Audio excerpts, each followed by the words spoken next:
So guys, this is game 2 of a best of 3 at AntecAttack, and well, it's a quarter-final game. I'm SC2 England, and my lovely co-casters, Pewee. Say hi, Pewee. Hey guys. So, what do we have? We have FRAER in the top right as the green Protoss, playing as the best colour in StarCraft 2, and KrasS as the red Terran in the lower left, and, well, the map's Daybreak. It is a TvP, and this is game 2. And, well, Pewee, game 1 was awesome, wasn't it?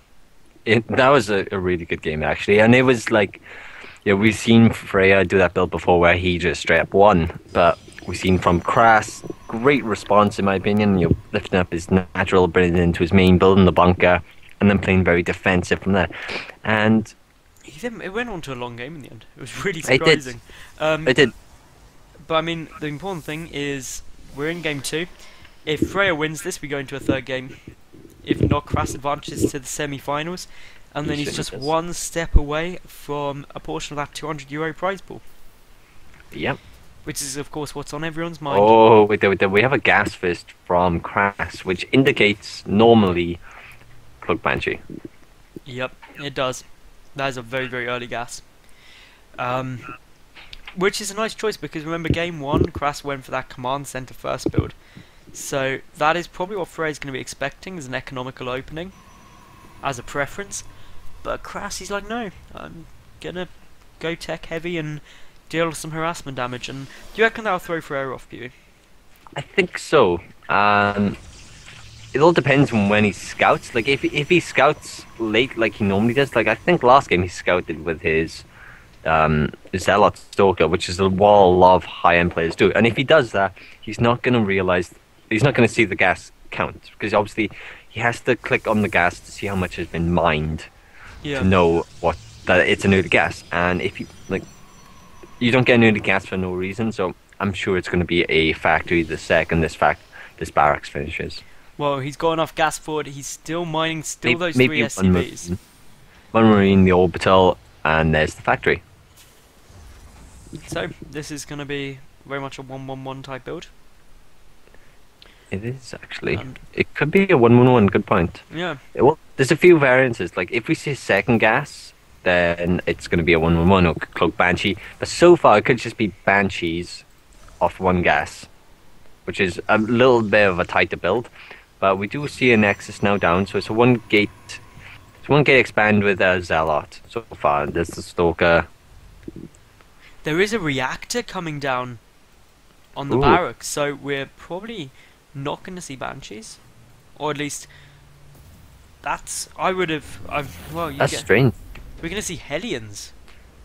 It could be Hellions into then. Hellions into Banshees. That's possible. Yeah, that does happen a lot. He hasn't taken the second gas, and he has 150 gas at the moment. So there you go. There goes down the tech lab. So we should see a starport any second. That's the hope anyway. But that wall off is there, and the Zealot is not going to see anything. But of course, now we do know that FRAER is aware that it's a one-base play.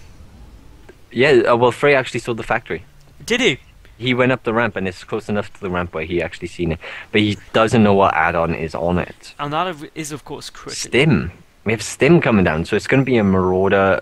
Yeah, it's going to be a Marauder Hellion or something like that. Which, being a Zerg player, I know Marauder Hellion is the bane of my life.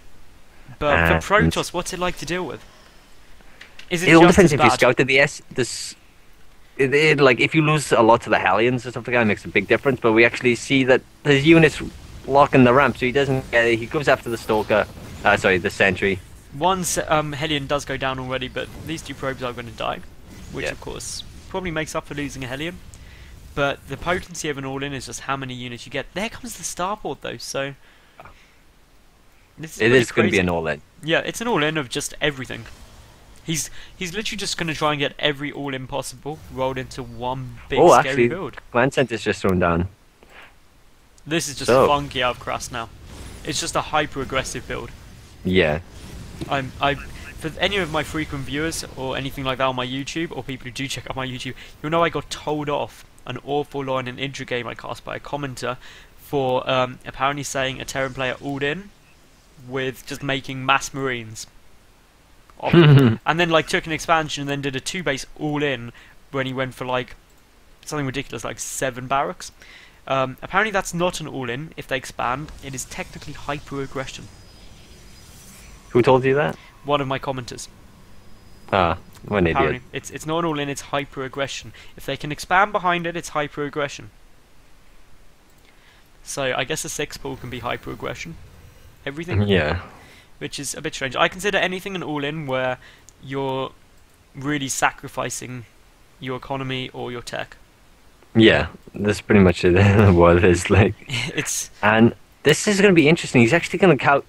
Oh no, Freya, get the medevac. Oh, Freya, how did you miss that? but the stalkers are going up. It's going to be the Hellions are going to be picked up to drop in, but the 2 stalkers are coming there, and so it should get shut down pretty hard, even with just 2 stalkers.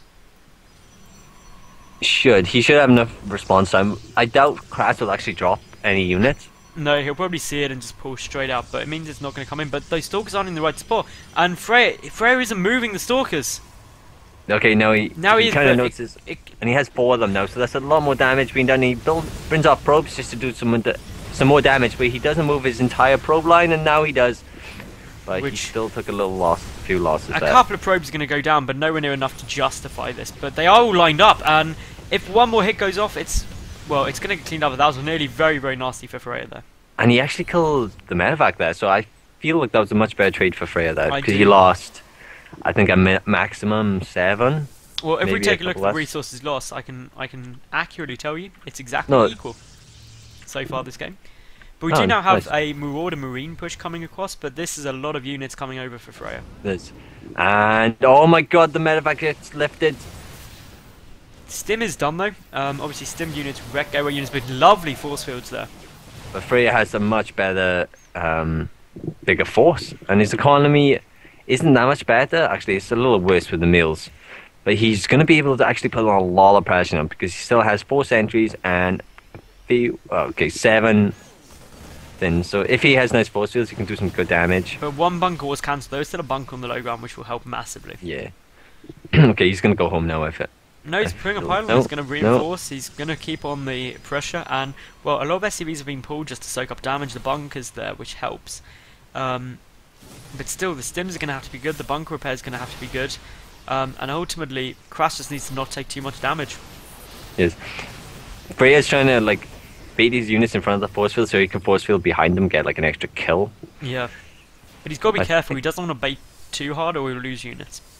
Even he's still got Twilight tech behind this, a forge and 2 forges and an immortal on its way. So this is just, he's like, oh well, you've put on pressure, now I can do the same to you. Like he's able to get the depot on the high ground, which is nice. It's a lovely play by both these players, especially looking at game 1 as well. This is a really top quality game. Oh my, what the hell? Why are the SCVs running forward? That must have been a misclick there. Only a handful of Marines and a lot of SCVs killed for free. And we have 2 more sentries warping in. And the supply depot dies to flames. Nice. Which is always fun. And the supply bunch getting more and more in Freya's favour. Of course, charge is about to be done for Zealots, so we'll probably see a warp in of Zealots. How many warp gates even are there? There's only 3, but there's 3 more coming in. And then we're going to probably see quite a few Zealots produced. Yeah, this is, he can expand behind this if he misses around the units, but at the same time he's in a good spot in terms of his army composition, the tech and that's some money force fields. The bunker's going to go straight down there. Well, if nothing else, that's quite a few units lost. The lift goes on the command center to allow the unit to get out, and that was actually beautiful by KrasS. Yeah, and charge is done, but there are still a lot of units here for KrasS, and Freya's going to have to run away. Yeah, he is, but he doesn't have that immortal up. The second immortal is about to come in, but 1 immortal goes down very, very fast to focus fire. Even a mule trying to get in there, but KrasS holds comfortably.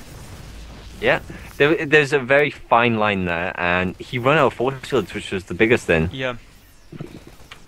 But beautiful play by KrasS, lifting the command center to allow the units to get out from behind the force. KrasS will go for a drop.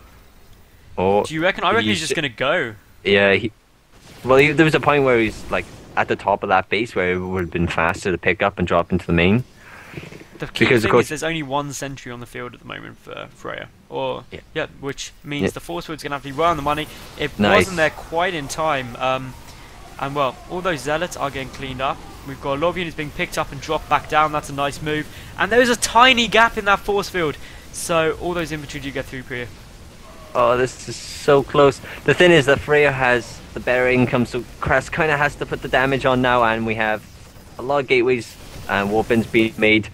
And there's not that many Marines, really. And there's not, but a lot of probes are going down. And Yeah. ultimately, this is one thing, if you are getting probes attacked, don't make them attack, because then they become a valid target to the AI, and they will get auto-attack rather than having to be manually selected. But to be honest, the Immortal, if that goes down, which it's going to, is a big loss. No, but he changed at the last second, does just turn it back in time, but all the medevacs stay up. So many Immortals went down, the loss tab is very much in KrasS' favour. And still, Yeah, and even the suppliers. And if you just look, there's this train of red, and good there's game. the GG, and that means that, if I'm not mistaken, KrasS KrasS won. takes this 2-0. So semi-finals Yeah. up in a second.